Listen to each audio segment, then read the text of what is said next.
Dans la première course, Varational a été maintenu sur sa fraîcheur physique et c'est définitivement un coursier qui respire la santé actuellement.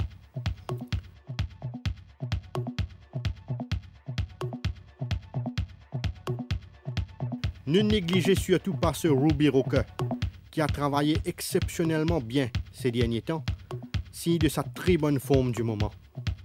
Massor a bénéficié d'une préparation méthodique lors de ces 3 dernières semaines et c'est sûr que son niveau de fitness s'est beaucoup amélioré.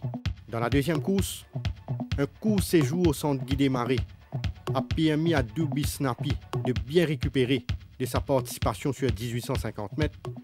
Il est toujours très bien dans sa peau. Castle a été bien entretenu depuis sa dernière sortie et il affiche une forme similaire pour sa prochaine participation.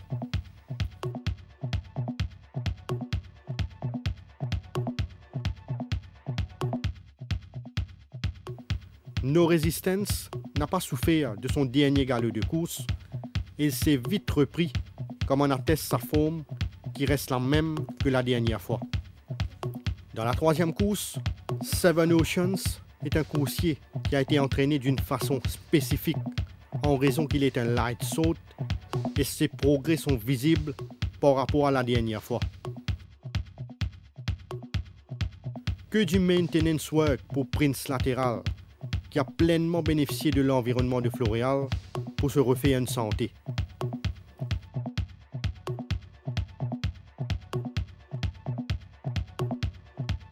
Kilroy ne s'est contenté que des séances d'entretien, comme c'est le cas pour la plupart des chevaux de l'écurie Simon Jones, mais il est très bien physiquement. Dans la quatrième course, suivez le travail de ce 5-Star Rock qui a vraiment réalisé de bonnes prestations lors de ses Kenters, une indication qu'il est à son meilleur niveau. Mr. Bond s'est refait une santé au centre Guy Desmarais et il a bien assimilé son travail comme on l'aperçoit au Kenter sur la grande piste.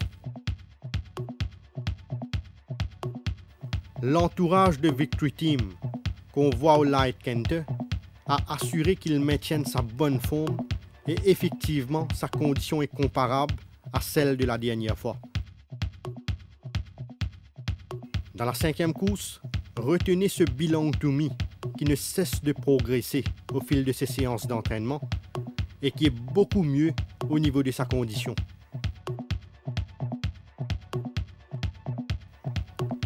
Black Tractor n'a travaillé que légèrement à Floréal en raison de ses fréquentes sorties, mais il est vraiment à son top niveau actuellement.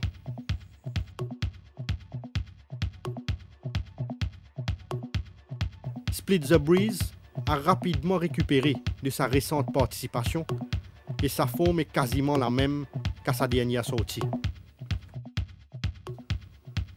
Dans la sixième course, admirez ce Ernie, un Alezan qui, même s'il n'a effectué que des light Kenters, affiche la grande forme et qui a été closely monitored par son entourage. Executive Power a été patiemment entraîné et il donne l'impression d'être légèrement mieux par rapport à sa précédente sortie.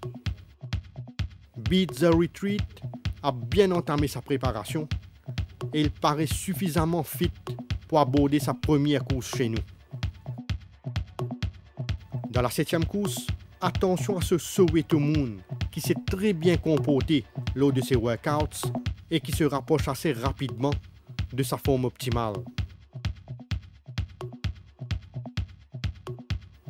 Antwerp a préservé l'essentiel au niveau de sa forme à la base d'un travail uniquement sur la maintenance. Baron Bellé a laissé une plaisante impression lors de ses Kenters et c'est décidément un coursier qui s'est très bien acclimaté. Dans la huitième course, Varadisseux a été bien ménagé par son entourage et il a l'air d'être légèrement mieux au niveau de sa condition physique. Ce Monarch emblème a été l'auteur des Kenters très intéressants, ce qui démontre sa très belle forme du moment. Smithen a réalisé des Kenters très révélateurs, ce qui est synonyme de son net regain de forme.